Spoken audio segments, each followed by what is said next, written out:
ہمیں اپنی اوقات کا پتہ نہیں کہ کتنے کمزور ہیں، حالات کو بدلنے کی کوشش میں لگے ہوئے ہیں۔ بھئی حالات کا بنانے والا، بھیجنے والا اللہ رب العزت ہے، وہ مغیر الاحوال ہیں، جب چاہتے ہیں حالات کو جیسا چاہتے ہیں بدل دیتے ہیں۔ تو یہ تو حکم پروردگار کا ہوگا تب بدلیں گے۔ دنیا کے کہنے سے حالات بدلتے تو دنیا جنت نہ بن جاتی، ہر بندہ اپنی من مرضی کی زندگی گزار رہا ہوتا۔ تو ایک ترتیب ہے اللہ رب العزت کے ہاں، چنانچہ ہمارے مشائخ نے 4 باتیں کہی ہیں، لوہے کی لکیر ہے، جب آزمائیں گے ان باتوں کو کھرا پائیں گے۔ پہلی بات کہ جو شخص اپنے اعمال کو سنوار لیتا ہے اللہ تعالیٰ اس کے حالات کو سنوار دیتے ہیں۔ جو شخص اپنے اعمال کو سنوار لیتا ہے اللہ تعالیٰ اس کے حالات کو سنوار دیتے ہیں۔ ہم اس کوشش میں لگے ہوئے ہیں کہ حالات پہلے سنوریں پھر اعمال سنواریں گے۔ آپ بات کریں دوست سے، بھئی آپ مسجد میں نظر نہیں آتے، کچھ کاروباری حالات ٹھیک نہیں، ٹھیک ہو گئے تو میں مسجد میں آؤں گا۔ یعنی ہم چاہتے ہیں حالات پہلے ٹھیک ہوں، اعمال بعد میں ٹھیک ہوں گے۔ کیسے ترتیب الٹ سکتے ہیں ہم؟ چنانچہ جسے دیکھیے وہ اسی کوشش میں لگا ہوا ہے کہ پہلے حالات ٹھیک ہوں بعد میں اعمال ٹھیک کریں گے۔ تو ترتیب ہی الٹی ہم کرتے پھر رہے ہیں۔ اعمال کو جو شخص سنوار لیتا ہے اللہ تعالیٰ اس کے حالات کو سنوار دیتے ہیں۔ اعمال بگڑیں گے، حالات بگڑیں گے۔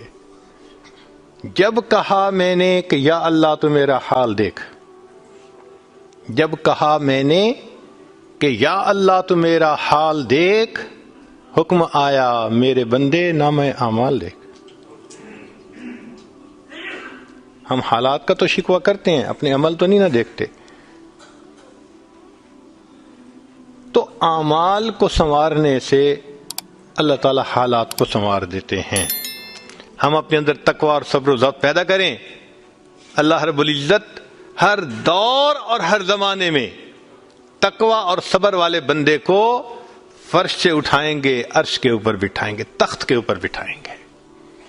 اب تقوی اور صبر کی طرف تو ہم آتے نہیں، چاہتے ہیں زندگی تو رہے جیسے ہم گزار رہے ہیں، حالات سیدھے ہو جائیں۔ کیسے حالات سیدھے ہو سکتے ہیں؟ سمپل سی مثال ہے کہ بجلی سے ایک مشین چلتی ہے، اب ایک بندہ مشین کو روکنا چاہتا ہے، ایک ہی ترتیب ہے کہ پیچھے سے بٹن بند کرو۔ آپ بٹن بند نہیں کریں گے، ہاتھ سے مشین کو پکڑ کے روکنے کی کوشش کریں گے، ہاتھ کٹوا بیٹھیں گے، سارا دن زور آزمائی کریں گے، مشین کہاں رکے گی؟ تو عقل مند بندہ مشین کو پکڑ کے نہیں کھڑا ہوتا، وہ سوئچ کو بند کرتا ہے۔ حالات کا سوئچ اللہ رب العزت کے ہاتھ میں ہے۔ تو ادھر رجوع کرنے کی بجائے کہ اے اللہ حالات کو ٹھیک کر دیجئے، ہم حالات کی مشین کے ساتھ کشتی کر رہے ہیں۔ کون ہمیں عقل مند کہے؟ تو پہلی بات، جو شخص اپنے اعمال کو ٹھیک کر لیتا ہے اللہ رب العزت اس کے حالات کو ٹھیک کر دیتے ہیں۔ دوسری بات، جو شخص اپنی آخرت کو سنوار لیتا ہے اللہ تعالیٰ اس کی دنیا کو سنوار دیتے ہیں۔ ہم پھر الٹے چاہتے ہیں کہ پہلے دنیا سنورے پھر ہم آخرت سنواریں گے، یہاں پھر ہم غلطی کرتے ہیں، دن رات دنیا سنوارنے میں لگے ہوئے ہیں، پزل بنی ہوئی ہے، ایک حصہ جوڑتے ہیں تو دوسرا ٹوٹتا ہے، وہ توڑتے ہیں تو پہلا ٹوٹتا ہے، ہر بندہ لگا ہوا ہے اسی کوشش میں۔ تو اللہ رب العزت کے ہاں ترتیب یہ ہے۔ اس کی مثال اگر دیکھنی ہو، صحابہ رضی اللہ عنہ کی مبارک زندگیوں کو دیکھیے، انہوں نے اپنی آخرت کو سنوارا، اللہ نے اس کے نتیجے میں ان کی دنیا کو سنوار دیا۔ بات کیا تھی کہ نہ کیسر و کسرا سے دبے، چند وہ لوگ کے اونٹوں کے چرانے والے، اور جن کو کافور پہ ہوتا تھا نمک کا دھوکا، بن گئے دنیا کی تقدیر بدلنے والے۔ انہوں نے اپنی آخرت کو سنوارا، اللہ نے دنیا سنواری۔ کیسے؟ اطمینان، اتنا اطمینان کہ یمن سے جوان عورت چلتی ہے اور مدینہ طیبہ پہنچتی ہے اور پورے راستے میں کوئی اس کی طرف آنکھ اٹھا کر دیکھنے والا نہیں ہوتا۔ اللہ نے مال و دولت کے اتنے ڈھیر عطا کیے تھے۔ انس اللہ عنہ کہتے ہیں کہ میں لکڑی کاٹنے والے کلہاڑے سے سونے کی اینٹوں کو توڑا کرتا تھا۔ اب لکڑی کے کلہاڑے سے جو سونا ٹوٹے گا وہ تولوں میں اور گراموں میں تو نہیں نہ ہو سکتا۔ اللہ نے اتنی دولت ان کے قدموں میں ڈال دی تھی۔ بچہ پیدا ہوتا تھا، اس کا روزینہ متعین تھا۔ سیدنا عمر رضی اللہ عنہ نے ایک رات دیکھا، ایک عورت چھوٹے سے بچے کو روٹی کا ٹکڑا کھلانے کی کوشش کر رہی ہے، بچہ رو رہا ہے۔ پوچھا کیوں کر رہی ہو؟ کہنے لگی کہ امیر المومنین نے قانون بنایا ہوا ہے کہ جب بچہ دودھ چھوڑے گا پھر ہم بیت المال سے روزینہ متعین کریں گے، تو میں کوشش کر رہی ہوں۔ عمر رضی اللہ عنہ آئے، بہت روئے۔ صحابہ کہتے ہیں کہ اس دن فجر کی نماز پڑھائی، قرات کے اندر اتنا گریا اور بکا تھا کہ ہمیں سمجھنا مشکل ہو رہا تھا، اتنا رو رہے تھے۔ ہم حیران تھے آج امیر المومنین کو کیا ہوا۔ نماز پڑھانے کے بعد ممبر پر بیٹھے، عمر کے اوپر اللہ رحم کرے، اس نے کتنے بچوں کی جان لی ہوگی۔ مقصد یہ تھا کہ میں نے جو یہ قانون بنایا تو کتنی ماؤں نے معصوم بچوں کے دودھ چھڑوائے ہوں گے اور وہ دودھ سے محروم ہوں گے میری وجہ سے۔ پھر اعلان فرمایا کوئی ماں بچے کو دودھ جلدی مت چھڑوائے، جس دن بچہ پیدا ہوگا اسی دن بیت المال سے وظیفہ متعین کر دیا جائے گا۔ آج سے 1400 سال پہلے ہے۔ تو انہوں نے اپنی آخرت کو سنوارا، رب کریم نے اس کے بدلے ان کی دنیا کو سنوار دیا۔ قرآن مجید میں اللہ تعالیٰ فرماتے ہیں وَلَوْ أَنَّ أَهْلَ الْقُرَىٰ آمَنُوا وَاتَّقَوْا، اگر یہ بستی دیسوں والے ایمان لاتے، تقوی کو اختیار کرتے، لَفَتَحْنَا عَلَيْهِمْ بَرَكَاتٍ مِّنَ السَّمَاءِ، ہم ان کے لیے آسمان سے برکتوں کے دروازے کھول دیتے۔ تو ترتیب یہی ہے کہ جو آخرت کو سنوارتا ہے، اس کوشش میں لگتا ہے، دنیا اس کا سایہ ہے۔ اللہ دنیا کو خود بخود سنوار دیتے ہیں، الگ سے محنت نہیں کرنی پڑتی۔ مثال کے طور پہ جو بندہ سچ بولتا ہے تجارت میں، اللہ تعالیٰ اس کی تجارت کو خود سنوار دیتے ہیں۔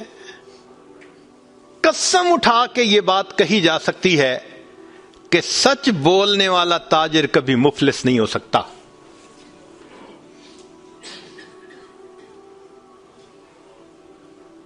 پاسبل ہی نہیں کہ سچ کی بنیاد ہو اور اس میں برکت نہ ہو۔ تو دو باتیں ہیں، جو شخص اپنے اعمال کو سنوارتا ہے اللہ تعالی حالات کو سنوار دیتے ہیں، جو اپنی آخرت کو سنوار لیتا ہے اللہ تعالیٰ اس کی دنیا کو سنوار دیتے ہیں۔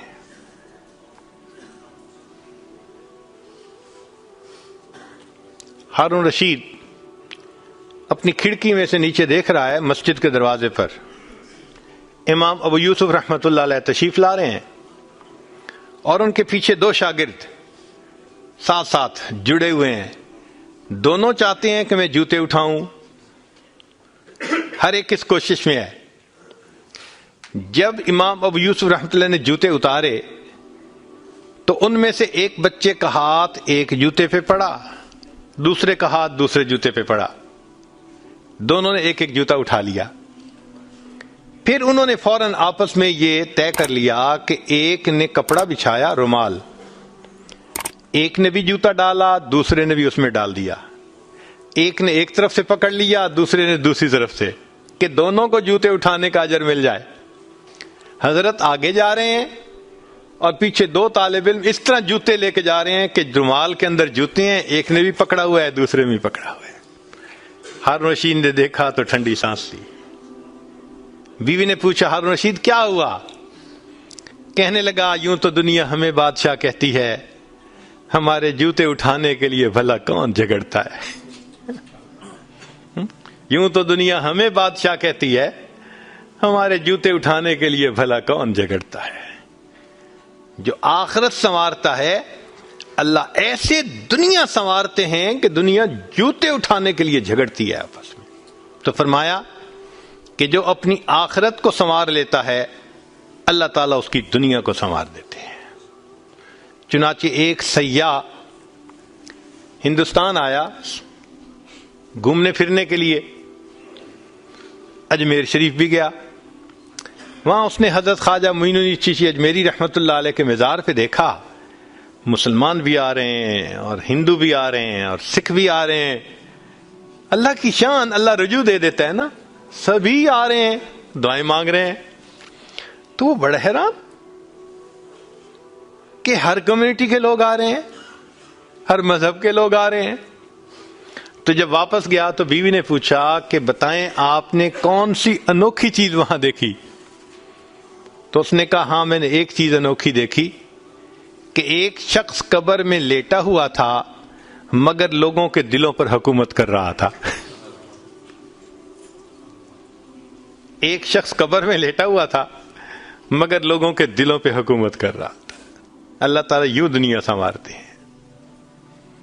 تو دو باتیں، جو شخص اپنی اعمال کو سنوار لیتا ہے اللہ تعالیٰ اس کے حالات کو سنوار دیتے ہیں، اور جو شخص اپنی آخرت کو سنوار لیتا ہے اللہ تعالیٰ اس کی دنیا کو سنوار دیتے ہیں۔ تیسری بات کہ جو شخص اللہ رب العزت سے اپنے تعلق کو سنوار لیتا ہے اللہ مخلوق سے اسے تعلق کو سنوار دیتے ہیں۔ آج ہم چاہتے ہیں چچا راضی ہو جائے، پھپھو راضی ہو جائے، بہن راضی ہو جائے، اور عجیب بات ہے یہ رشتہ داریوں کے معاملے ہیں ہی ایسے، کھاؤں کدھر کی چوٹ بچاؤں کدھر کی چوٹ، سمجھ ہی نہیں لگتی کہ سب کو کیسے راضی کیا جائے۔ انسان حیران ہوتا ہے اور جی ہم تو سب کے ساتھ اچھا کرتے ہیں مگر پتہ نہیں رشتہ دار ہم سے راضی نہیں ہوتے۔ اس کے پیچھے بھی راز ہے، کیوں کہ ہم نے اللہ سے اپنے تعلق کو تو سنوارا نہیں ہوتا، مخلوق سے تعلق کیسے سنورے گا؟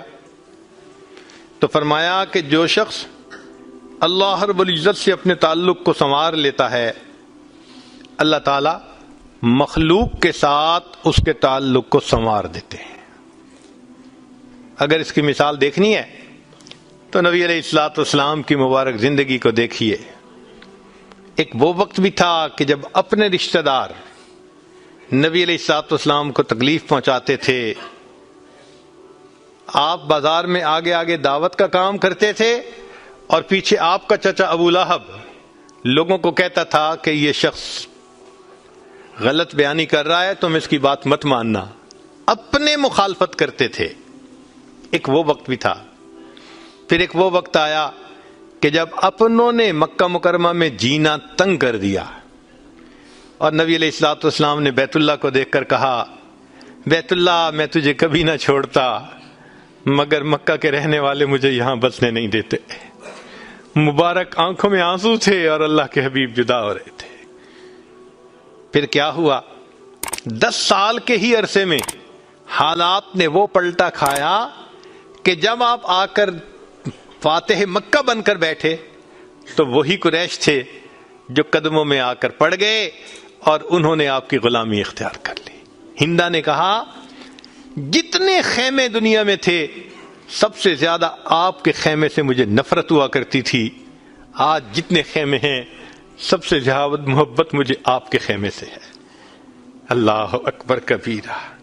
تو جو شخص اللہ سے اپنے تعلق کو سنوار لیتا ہے اللہ مخلوق سے اس کے تعلق کو سنوار دیتے ہیں۔ فضیل بن عیاض رحمۃ اللہ علیہ فرماتے ہیں مجھ سے جب بھی اللہ تعالیٰ کی نافرمانی ہوئی، مجھ سے جب بھی اللہ تعالیٰ کی نافرمانی ہوئی میں نے اس نافرمانی کا اثر اپنے ماتحتوں کے اندر دیکھا۔ یہ ریفلیکشن ہوتی ہے، ہم اللہ کی نافرمانی کرتے ہیں، اللہ مزہ چکھا دیتے ہیں کہ اپنے جو ماتحت ہوتے ہیں ان کو نافرمان بنا دیتے ہیں. اچھا بھائی تم ذرا اس کو ایکسپیرینس کرو ذرا. وہ جی کیا کریں، بیوی سنتی ہی نہیں ہے، حضرت بس اولاد افلاطون بن گئی ہے، حضرت بچے نے ذلیل کر دیا ہے. کیوں شکوے ہوتے ہیں ہمیں کہ ہمارے ماتحت ہماری نہیں مانتے، جبکہ ہم اپنے آقا کی نہیں مان رہے ہوتے. فرماتے ہیں کہ جب بھی مجھ سے اللہ تعالیٰ کی نافرمانی ہوئی، میں نے آزما کے دیکھا، یا تو بیوی نے میری نافرمانی کی، یا میری اولاد نے میری نافرمانی کی، یا میرے نوکروں نے، غلاموں نے، انہوں نے میری نافرمانی کی، یا کم از کم میری سواری کے جانور نے میری نافرمانی کی. یہ ہے عدل کا بدلہ. اپنے آقا کی نافرمانی کریں گے، اللہ تعالیٰ ماتحتوں کو نافرمان بنا کر دکھائیں گے. اس لیے اولاد کے شکوے کرنے کی ضرورت نہیں ہے، بیوی کے شکوے کرنے کی ضرورت نہیں ہے. سمپل سی بات ہے، اللہ رب العزت سے اپنے تعلق کو سنوار لیجئے، اللہ تعالیٰ مخلوق سے ہمارے تعلق کو سنوار دیں، سب کے دلوں میں محبت ڈال دیں گے. سیدنا امیر معاویہ رضی اللہ عنہ نے خط لکھا ام المومنین سیدہ عائشہ صدیقہ رضی اللہ تعالی عنہا کو کہ ام المومنین آپ امت کی ماں ہیں، آپ مجھے کوئی نصیحت فرمائیے. اور واقعی ام المومنین نے نصیحت کرنے کا حق ادا کر دیا. وہ نصیحت پڑھ کے پتہ چلتا ہے کہ انہوں نے نبی علیہ الصلوۃ والسلام کی صحبت یافتہ ہونے کا ثبوت پیش کر دیا.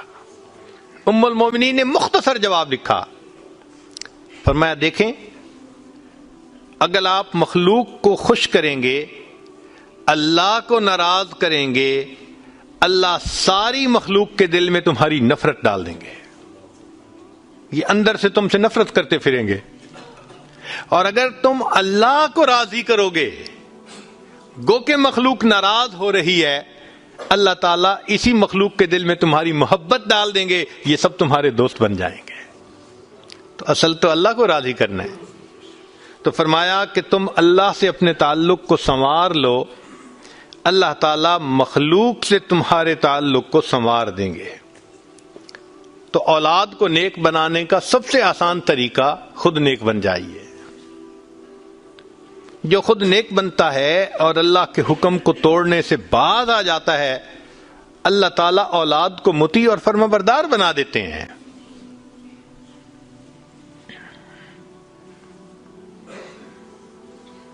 تو اب تک 3 باتیں.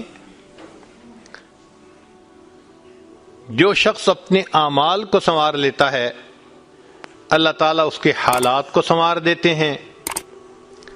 جو اپنی آخرت کو سنوار لیتا ہے، اللہ اس کی دنیا کو سنوار دیتے ہیں. جو شخص اللہ رب العزت سے اپنے تعلق کو سنوار لیتا ہے، اللہ مخلوق سے تعلق کو سنوار دیتے ہیں.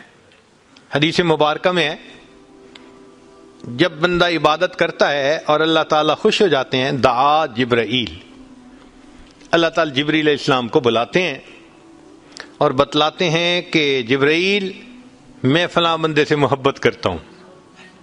تو جبرائیل علیہ السلام آسمانوں پر اعلان کرتے ہیں کہ آسمان کے فرشتوں، اللہ تعالیٰ فلاں بندے سے محبت کرتے ہیں.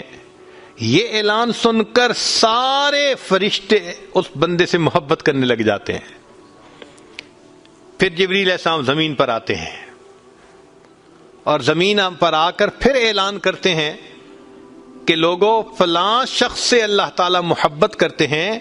ثم یودع لہ القبول فی الارض، پھر اللہ اس شخص کے لیے زمین میں قبولیت رکھ دیتے ہیں. پرائے اپنے بن جاتے ہیں، دشمن دوست بن جاتے ہیں، مخالفین کے دلوں میں بھی اللہ ان کی محبت اور عظمت ڈال دیتے ہیں. تو مخلوق سے تعلق سنوارنے کا یہ ہے سب سے بہترین طریقہ. کس کے پیچھے بھاگیں گے، کس کی منت سماجت کریں گے؟ بہتر نہیں کہ ہم ایک ہی کو منا لیں.